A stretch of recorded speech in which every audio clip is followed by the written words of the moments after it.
अस्सलाम वालेकुम दोस्तों गुज़िश्ता कुछ दिनों से हम डिस्कस कर रहे हैं नोइंग वर्क प्लेस एथिक्स पे कि किस तरह हम अपनी प्रोफेशनल लाइफ में, अपने इदारों में, कंपनी में, ऑर्गेनाइजेशंस में कुछ एथिकल वैल्यूज़ पे अमल करते हुए अपनी और अपनी ऑर्गेनाइजेशन की ग्रोथ का बायस बन सकते हैं।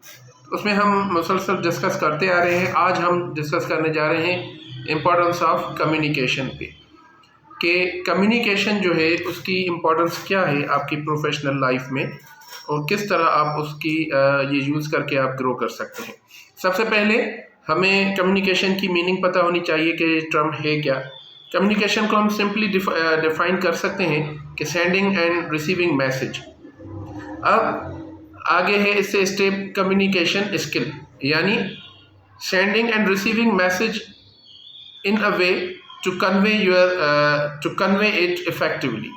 ठीक है जी, ये कम्युनिकेशन स्किल इसे कहा जाता है। फिर there are different components of communication skills. तो ये कम्युनिकेशन स्किल्स जो भी हैं वो आपके लिए बहुत ज़रूरी हैं कि आप अपनी प्रोफेशनल लाइफ में इनको एग्जीक्यूट करें और उसके ज़रिए अपनी परफॉर्मेंस भी इन्हांस करें और अपनी कंपनी के लिए भी आप बेनिफिशियल रहें। तो सबसे पहले जो पॉइंट है वो एथिकल वैल्यू में भी आ जाती है, वर्क प्लेस एथिक्स का कंपोनेंट भी है कम्युनिकेशन, उसका है एक्टिव लिसनिंग। अब एक्टिव लिसनिंग क्या है कि दूसरों की बात इस तरीके से सुनना कि आप उसकी हर एक बात को, उसके मकसद को उस तवज्जो से सुने, समझ सकें और फिर उस पर अकॉर्डिंगली, यानी वो जो चाहा गया है उसके हिसाब से आप रिस्पॉन्ड कर सकें। तो ये एक्टिव लिसनिंग वैसे भी कहा जाता है इज की टू कम्युनिकेशन।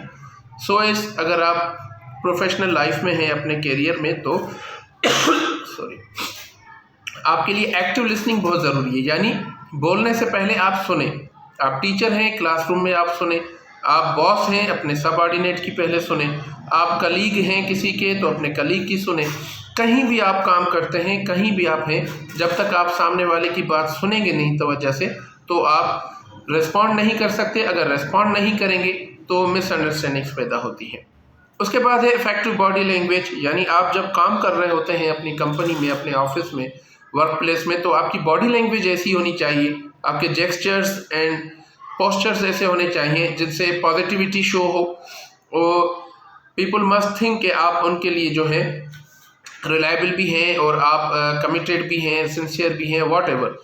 तो इफेक्ट बॉडी लैंग्वेज में सबसे पहले क्या आता है, आई कॉन्टेक्ट आता है कि आप जिससे भी बात कर रहे हो उनसे आपका आई कांटेक्ट लाजमी होना चाहिए।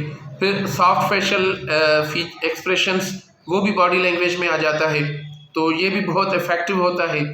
उसके बाद है वर्बल कम्युनिकेशन स्किल्स। अब वर्बल कम्युनिकेशन स्किल्स को हम सिंपली ये कह सकते हैं कि कहाँ आपको कोई चीज़ या कोई बात बोलनी है, कहाँ आपने नहीं बोलनी, किससे बात करते हुए, किस इन्वायरमेंट में बात करते हुए कैसे अल्फाज का आपको चुनाव करना है, क्या अल्फाज आपने नहीं बोलने। अगर आप डॉक्यूमेंटेड कोई कम्युनिकेशन कर रहे हैं, करस्पॉन्डिंग कर रहे हैं, तो उसमें भी आपको किस लेवल पे कौन से अल्फाज यूज़ करने हैं और किस तरह के यूज़ करने हैं, ये सारी वर्बल कम्युनिकेशन है। उसके बाद काइंडनेस, रहमदिली, तो वैसे भी रसूलुल्लाह सल्लल्लाहु अलैहि वसल्लम की सुन्नत मुबारका है और हुज़ूर सल्लल्लाहु अलैहि वसल्लम को के दिल में रहम डाला गया था। अल्लाह ख़ुद भी गफ़ूर रहीम है, तो हमें भी जो है दूसरों के लिए रहमदिल होना चाहिए, दूसरों के लिए जो है हमारा दिल बड़ा और वसी होना चाहिए। काइंडनेस के बाद है जेनरसिटी। अब जेनरसिटी यानी सखावत आप उसे कह सकते हैं। सखावत not only in terms of monetary benefits, यानी आप सिर्फ ये कि सदका ज़कात खैरात कर रहे हैं, इसमें नहीं, लेकिन मेरे हिसाब से सखावत आपकी जो है आपकी बातचीत में होनी चाहिए। सखावत आपकी जो है दूसरों के साथ काम करने में होनी चाहिए। आपके पास अगर इल्म है, नॉलेज है, टेक्निक है, स्किल्स हैं, तो वो शेयर करने में आप सखी होने चाहिए। किसी के लिए कोई आसानी पैदा करनी है, किसी को कोई स्पेस देना है, तो उसमें आप जो है सखी होना चाहिए, सखावत शो करनी चाहिए। तो ये सारी चीज़ें भी आपके कम्युनिकेशन में आती हैं जो कि वर्क प्लेस एथिक्स का एक कंपोनेंट है। उसके बाद इमोशनल इंटेलिजेंस, स्पेशली देखा जाए स्पेसिफिकली तो emotional intelligence is part of interpersonal skills. जज्बाती जहानत, यानी अपने जज्बात को कैसे कंट्रोल किया जाए।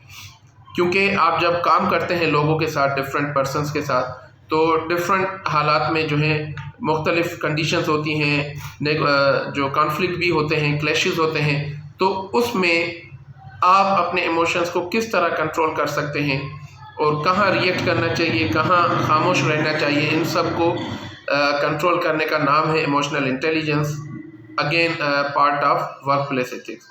اس کے بعد کریٹیکل تھنکنگ ہے۔ آپ جب کام کر رہے ہوتے ہیں پروفیشنل لائف میں، اپنے پروفیشنل کیریئر میں، تو آپ یو مسٹ تھنک کریٹیکلی، یا یوں کہہ لیں کہ ریشنل تھنکنگ بھی ہونی چاہیے انسان میں، کہ چیزوں کو آبزرو کریں، آبزرویشن اسکل بھی ہے اس کے بعد، ویسے چیزوں کو آبزرو کریں، اپنے آس پاس دیکھیں، چیزوں کو انٹرپریٹ کریں، ریئلٹیز میں فیکٹ فائنڈنگ فگرس آپ پہلے کریں، یا یوں کہہ لیں پہلے تولو اور پھر بولو، اور اس کے بعد سنی سنائی باتوں پہ آپ یقین مت کیا کریں کہ اس کی بات سنی ادھر پہنچا دی، ادھر کی بات ادھر پہنچا دی، تو یہ ساری چیزیں نہیں ہونی چاہیے۔